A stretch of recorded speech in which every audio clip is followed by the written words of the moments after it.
Welcome to my Faerie House tutorial. After you have printed out your templates, you will want to get the pieces marked exterior back wall, exterior front wall, exterior wall. There will be 2 of those. And you'll also need the floor, just labeled there, and the roof. Then you need to cut these out, and we'll use them to make the cardboard pieces, but you won't glue them to the cardboard yet. You'll just use them to cut out the cardboard. Okay, I have the corrugated cardboard cut out for each of the cardstock pieces. The roof is also cut out, but it's set aside for right now. And I also reserved the pieces of cardstock that I cut off, that I will be using some of these in the assembly.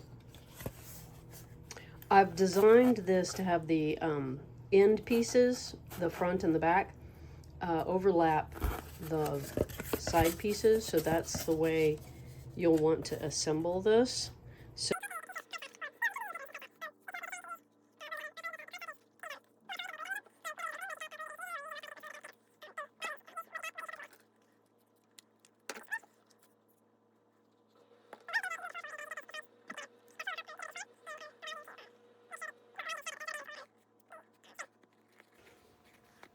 the floor will help keep the walls square as you clamp it with rubber bands or string later. This is an edit. I forgot to mention that before assembling the house, the pieces, the front here is going to need a strip of paper around the edge, the door frame. So if you're wanting to have the door open and close, you'll want to finish it with the paper. So I put clips into this so that it can open up like that as it goes around this curve. When you've got the edges done, it'll look like this. And I was just thinking about the fact that you could also do the peak at this time if you're going to make your roof removable, but I'll cover that again later. Pre-folding these pieces before you stick glue on them is helpful. It's not absolutely necessary, but it's something that I like to do, is to take another strip, fold it, and put it in the inside corner, but you have to make sure that you get it all the way into the corner so it doesn't interfere with the floor or with the interior if you're going to put.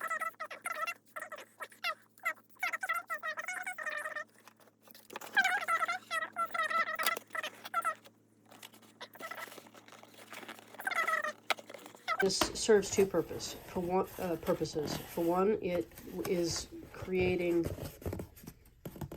more stability, and for 2, it is giving you that trim edge on the inside. If you're doing the interior pieces don't quite go into the corner, because that makes them easier to get in to the house to put in, if you weren't having to fight an oversized drawing. Now, if you want your pieces to put little tabs on them, add tabs, so that they go around the corner, if that's your preference on how to do that. I don't like it, so I didn't put the tabs on there. But that's these pieces that add to the stability will also make the corners look cleaner. We're going to need to get that tied here pretty soon, because it is... In fact, I wish I had giant rubber bands, but I don't. So I use a piece of twine that has, I put a knot in one end, and then is to go around the building near the floor.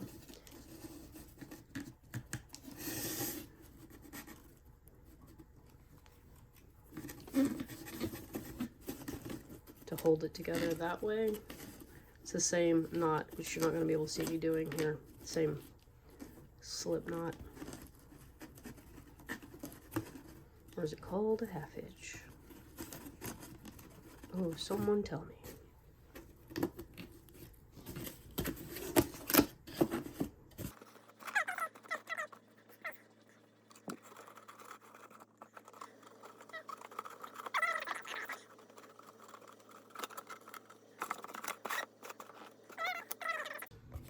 Okay, I'm gonna glue the floor in, but before I do that, we want to put a piece of cardstock over the, or paper over the doorway section here, so that the end of the corrugated doesn't show.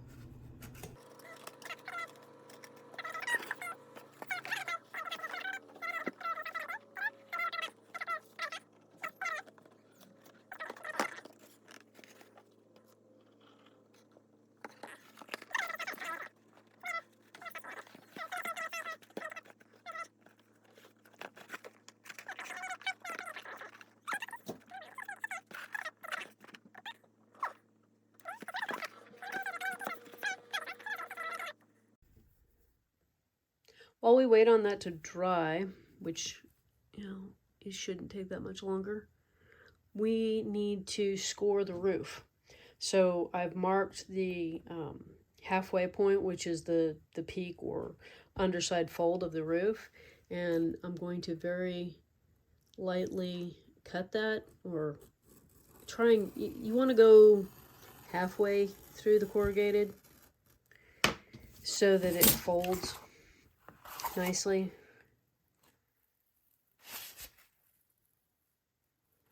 And part of what's going to happen here is that when we glue the paper on both the outside shingles and the inside ceiling, which I need to cut out, it'll help to form the roof. As the glue dries, you'll want to strap it to the house. So what I'm going to do in preparation for doing that is cover the edges with paper or cardstock, whichever I have enough over here.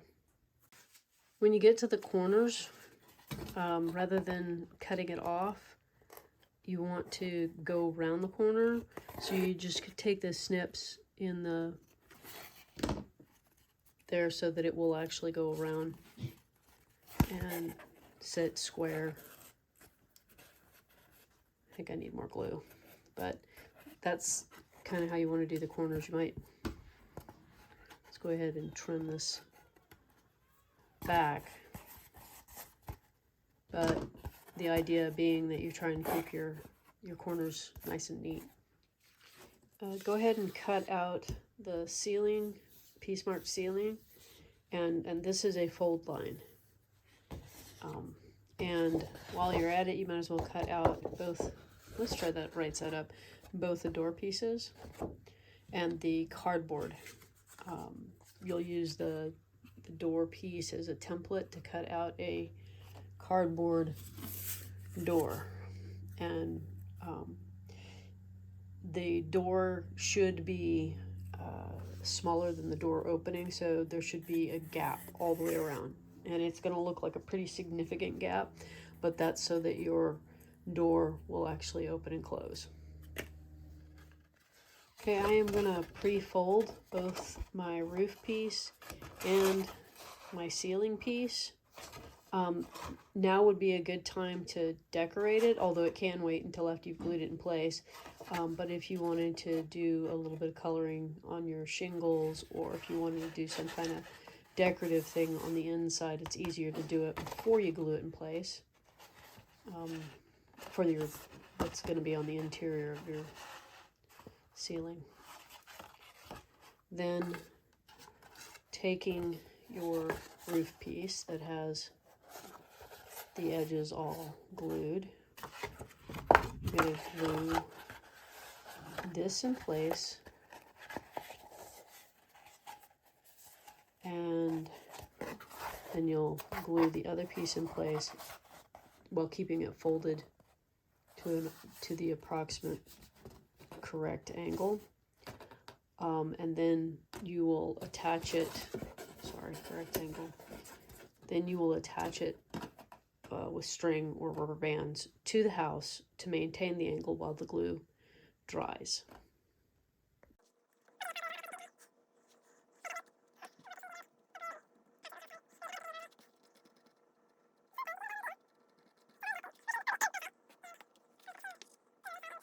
show you is the ceiling does not go all the way to the edges like the roofing does on the outside.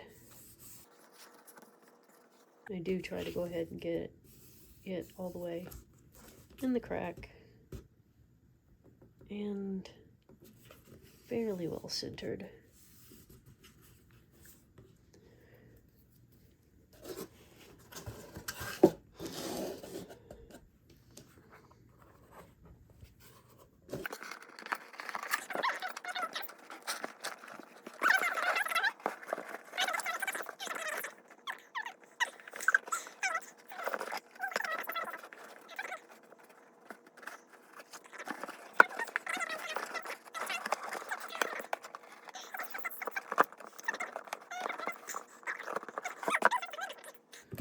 All right, so you'll see there's 0 gap there, which means we're holding our angle nicely.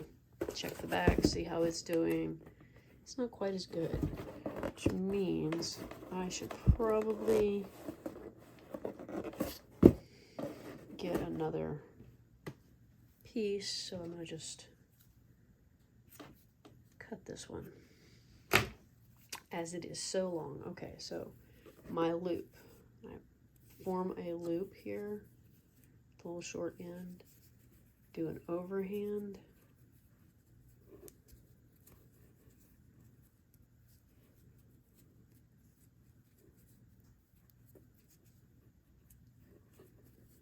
then you use that loop to put the other end through, which of course we're not focused, and then you can pull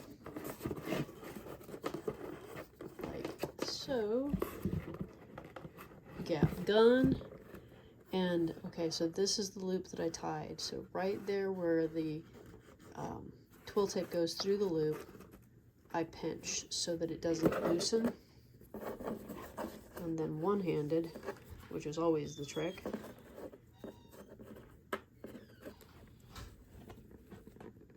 you tie that to hold it in place while it dries. So we're going to set this aside and let it dry. We have to have all of the twine and stuff off to do the door. Do not glue this in place yet, but you can go ahead and put the strips of paper around the edge just like we did on the roofing while we wait on this glue to dry in preparation. But that's the only part you want to do. You don't want to go any further than just putting the pieces of paper around the edges. You will probably need to do little snips around here to get this to lay nicely around the top of the door.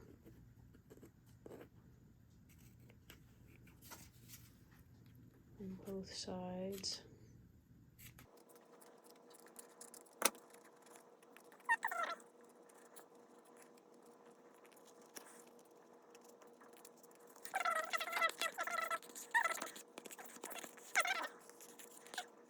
So now that we've got the roof done, we're going to attach the door.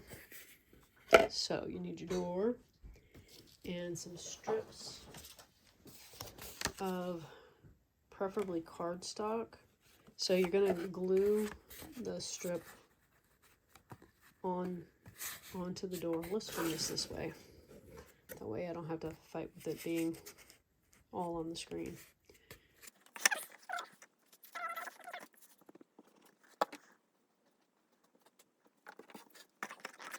You want to try and get your door centered. So even at the bottom of the house, but centered. Can you see that there is a gap on this side and there is a gap on the other side and a gap at the top? This allows the door to open and close without any problem. If you're planning on having your roof removable, you're going to want to finish these edges. So you'll want to put that strip of paper like what was done around the door facing here. You'll want to do that on the peak and along the edges to finish off this edge so that it can be painted or left with just paper, but closed. If you end up with an area like this where it's open, and I'm pretty certain that the cardstock, the printables aren't going to cover that, take a tiny piece and glue it in place over it like that. And just, this is what it looks like with the edges all covered. Now we're moving into a sea of options. You can cut out the window panes, or you can leave them in, and you can choose to color them like they've got a reflection, or leave it white, whatever. These don't have corrugated. I have put the chipboard on the back of them, so that makes them thinner, but they don't have the corrugation to fill. If you're using a corrugated cardboard for this, it's much, much easier to cut. So the window panes are easier to remove, but you'll want to use this as a pattern, cut out everything, and then do the paper lining around each of these panes and around the outside edge before you apply your decorative piece that you've colored however it is you want your window finished on the outside. You need it if you're wanting to put in windows that you can see through. You will want to get the panes cut out, and then later when we've got the outside walls on, you'll use the window frame as a template to know where to cut the hole in the wall so that your window can be seen through. The other option we have going right now that we're going to tackle is the chimney. Here's the cleaned up and altered chimney, and this short section here, what you can either tuck underneath as you wrap it around or glue it over the top, whichever you prefer. We've managed to keep the dotted lines for the folding are still there.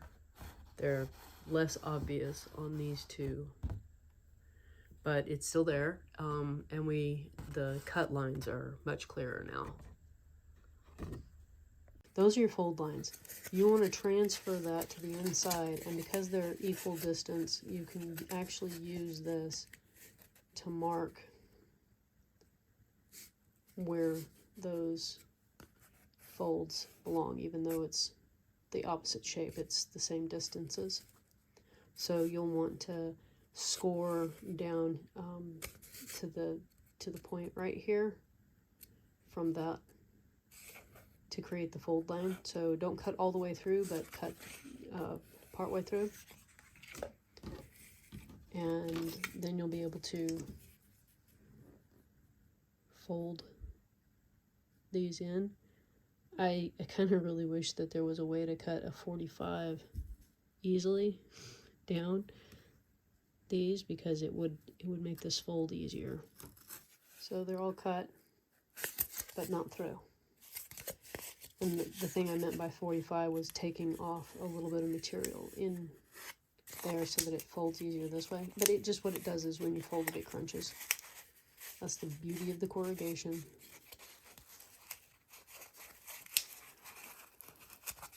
And I'm pushing it to the inside. Okay, so when you get here,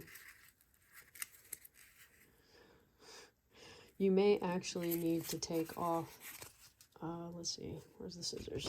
I think this is just the inside on both sides to get this to meet up like you want it to. How come it always...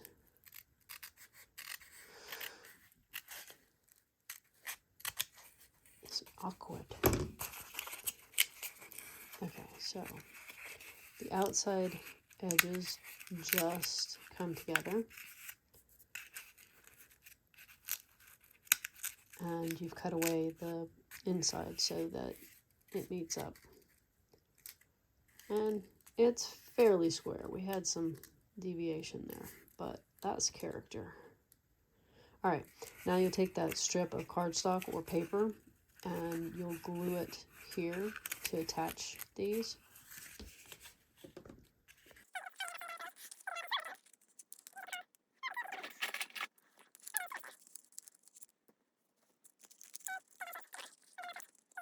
This around it, and that will just meet the edges. And we should probably pre-fold it. We could do that and pre-fold it, but then you're going to look for your chimney trim. One piece is like this, the other piece is like this. This was designed to go on corrugated, so that it creates the right visual of, I'll show you on the other chimney here, the cap of concrete or whatever that's on the top of a brick chimney.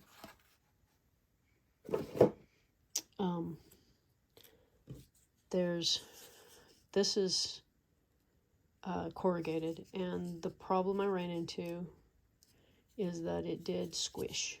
So it's really squished here. There is the gray lines. See, those gray lines are your fold lines. And you'll see that this end has a little tab, and the tab goes over to hold the thing together.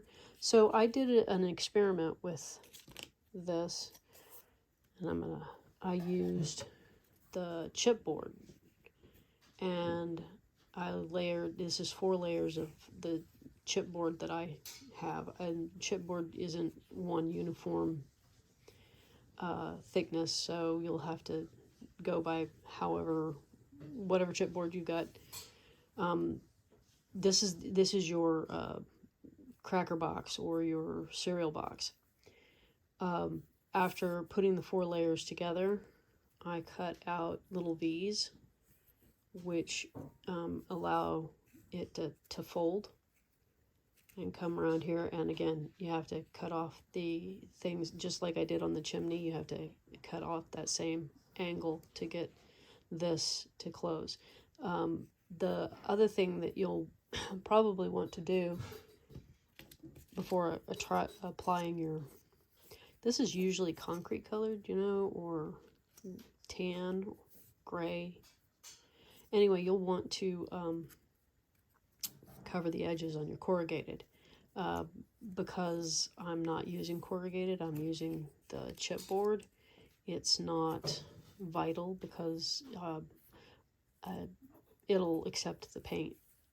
There's not the holes there to worry about if you're planning on painting it afterwards.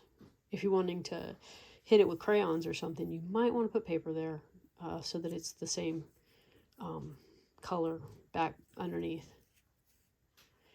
And then you'll just want to wrap around the paper and cut it away in the similar fashion so that it gives, or squish it into the corners so that you get this shape that you will then stick on the top of your chimney.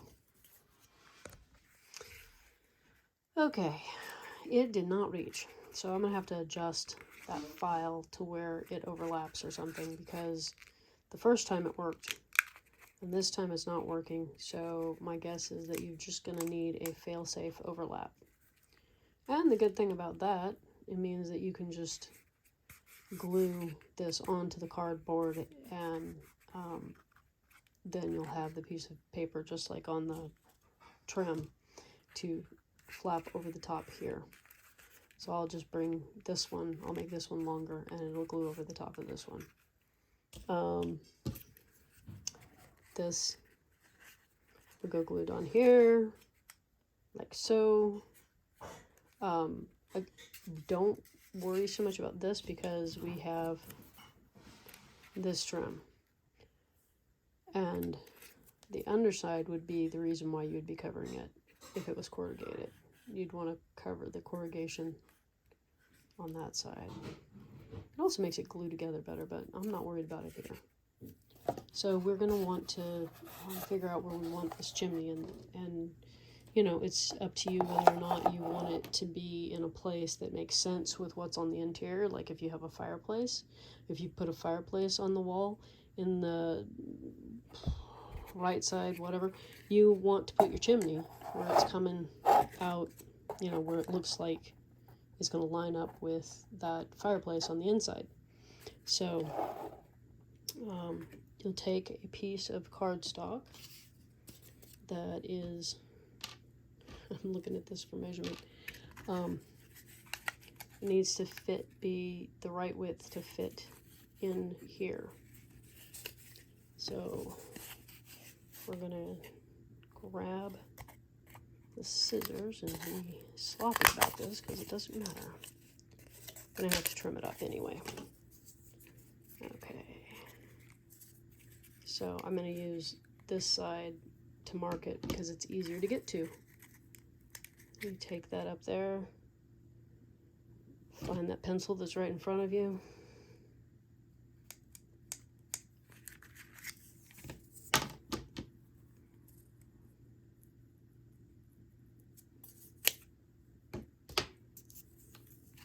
Make sure that it fits on the inside here. It did. That's awesome. Okay, so this is going to go where the upper side of the chimney is on the roof. So if you want it here, you're going to need to put it approximately right there. And you can go ahead and glue it in place right now while we're waiting on the chimney to dry. We can set that up. So this piece isn't going to show. So you get your glue on there. I'm going to go for the middle, like the chimney has taken up the whole side wall there. I mean the fireplace. That looks, that's a way to check it right there. You just gently put it over there, don't move it around, just gently put it on there and see if it's where you want it. Wait for it, make sure it's good and attached, you know.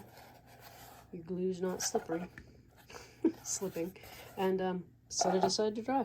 While we're waiting on the other stuff to dry, I wanted to talk about the flower boxes.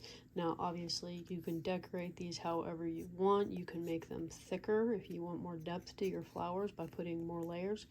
I used my thicker chipboard, so this is thicker than a cereal box, but so it's stiffer.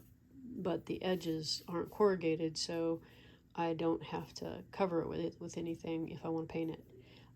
But if you're using corrugated, which you totally could, then you will probably want to do the paper trick on the edges so that you can color it. And you know, you want thicker flowers, there's depth. This is the flower box. It goes glued here.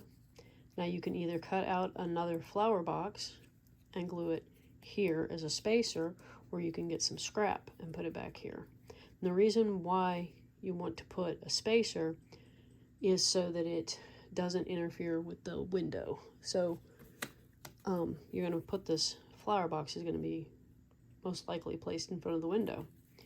It doesn't have to be. You can stick it on the front of the house and or well, on the back of the house or wherever you want without a window.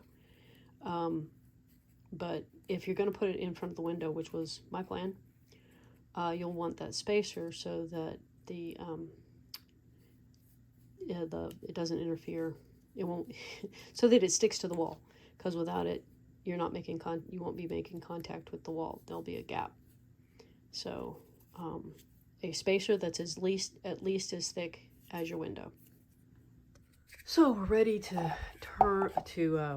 attach the chimney, and you've got your little cardstock attached and dried. You had to wait for that to dry, and then you're going to take and you're going to put glue around this edge, but most of your attachment point is here, so you want to make sure you've got plenty of your glue there,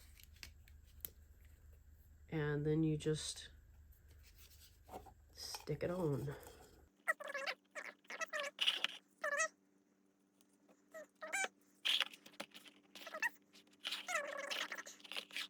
But you want to be sure it is making good contact with that cardstock that you stuck to the roof. And then, you know, gravity works as a pretty good clamp on this, so I just set it aside and let it dry. These are some of the things that I have on hand as options for doorknobs. And granted, you could just paint on a doorknob. You don't have to have anything, but a regular normal size or brad or miniature brads and a couple of push pins. And I did a search and found out that in the paper crafting, what do you call that? The albums that you create have little wooden things that are actually called knobs that you can use as well and just glue them on. Look through your stash, maybe a bead. You might have any number of things. So you want to get an awl or a ice pick to make the hole. But first, we have to glue on the inside and the outside of the door. So,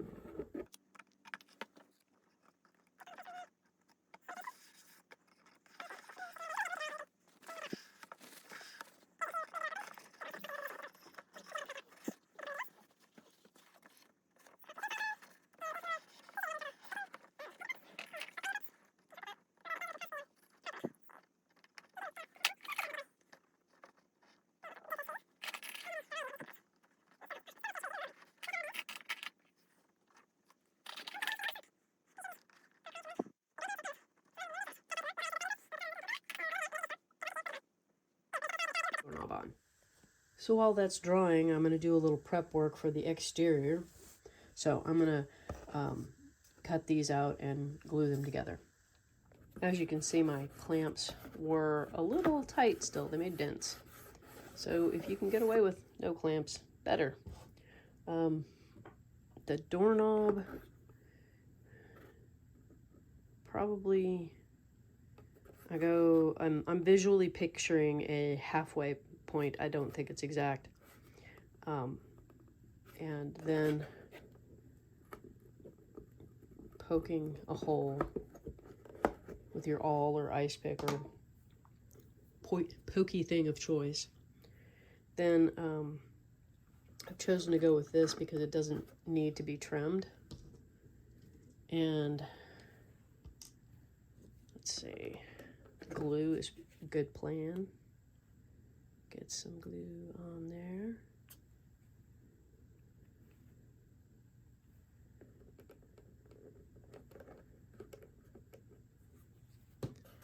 Then my thought here is to try and get the second one to go into the first one. I don't know if you can see that happening there. And there we go. We got our doorknob installed. Then we're going to want to glue on this front face.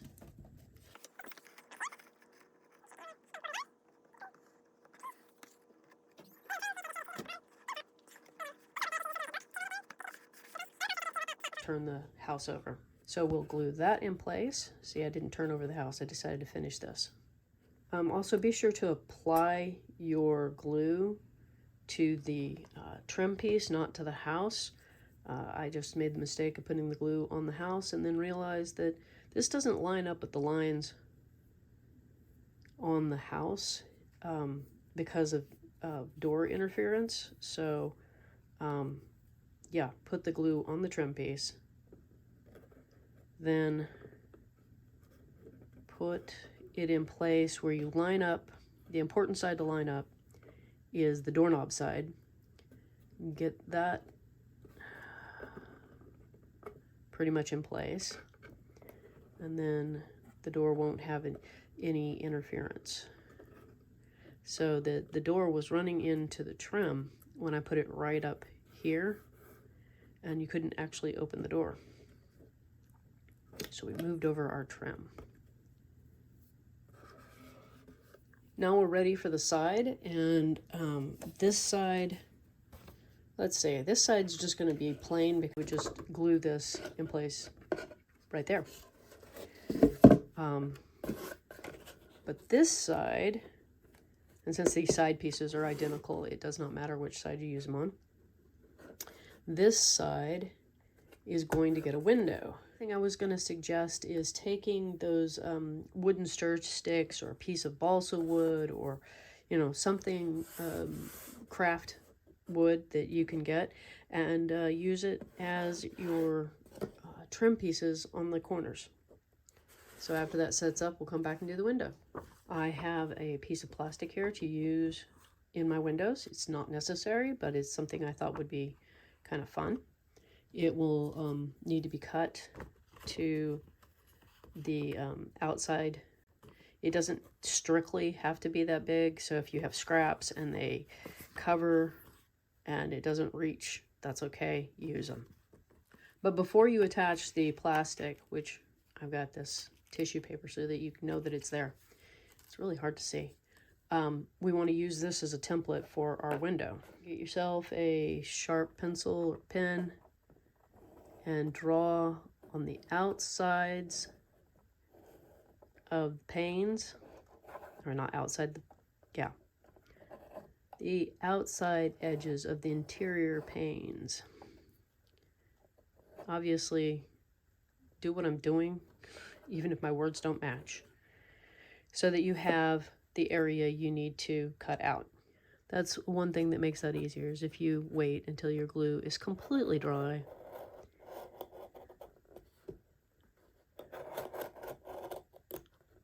And be sure your fingers are not in the way on the inside. You do not want to cut through and cut your fingers. But having a little support at the edge is a good idea.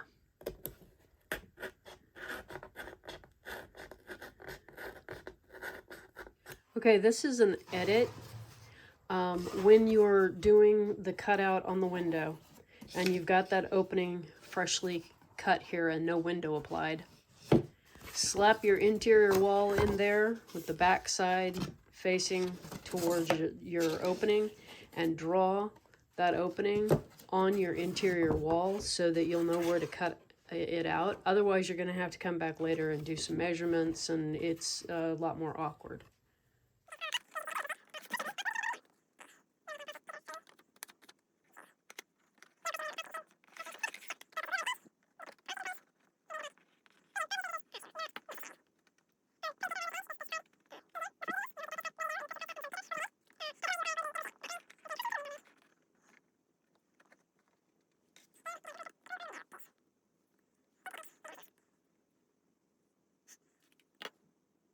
And the next thing would be the flower box. Apply your glue just to the spacer if you have them, and then place it under the window. There we go. I'll put the back wall piece on, and I'll install a window. Before we get started on the interior, I wanted to point out that if you don't like your door standing open, there is a way to solve that. Before you stick the interior of the door on, you'll go into the corrugated and make a hole that a magnet can fit in. And you'll need a pair of magnets for this.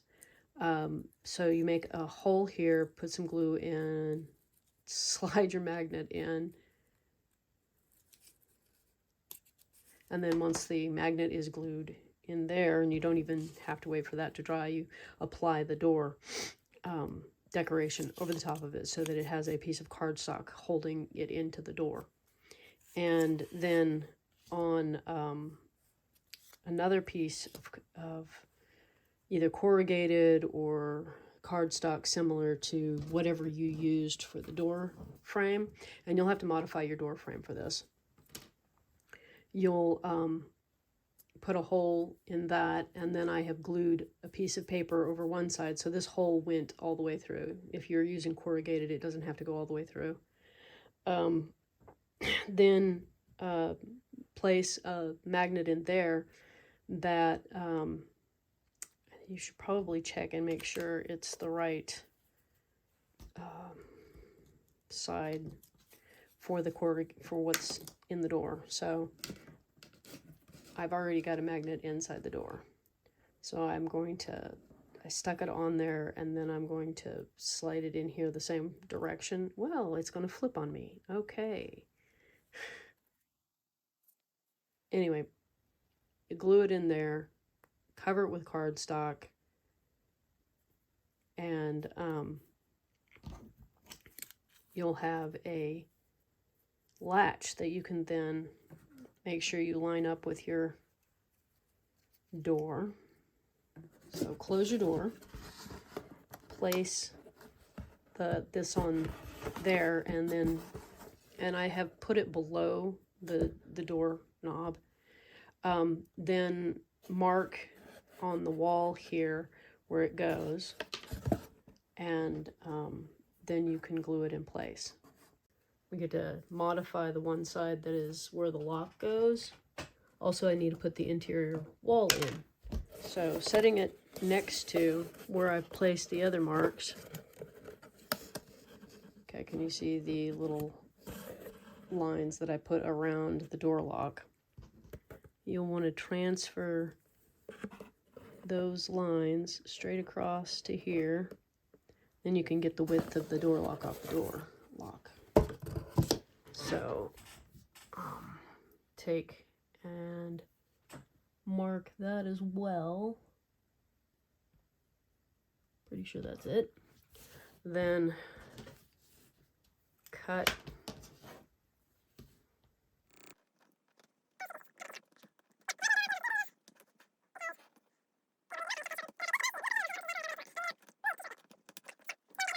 So you have a floor here. You can decorate this floor to be a wood floor, a stone floor, a plain floor, painted floor, put a rug on it, whatever you want to draw in for the floor. Then you will glue it down in here, decorate and install your various walls to fit in here. And once you have the front wall in, then you're gonna put your trim on and your door lock or whatever. Because I'm doing the door lock on this, I've put in the lower part of the trim. If you're not doing a door lock, you simply glue in your trim around the door. But we've put in the lower part there, and we'll glue the door lock. And I'm probably gonna have to like brace the door so it doesn't pull that down. Anyway, glue the door lock in place, and then glue the rest of the trim so that it meets up neatly there. Then you'll do your trim on your windows, and that'll look like that. Okay, here's the finished house. Of course, mine's completely undecorated, but there it is. Removable roof.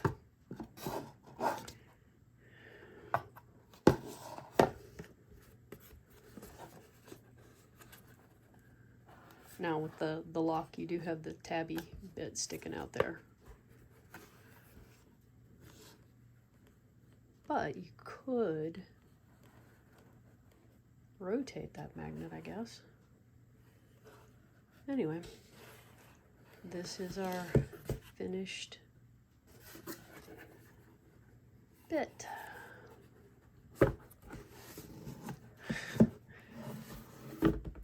And just imagine all the different ways in which you could decorate it. Have fun!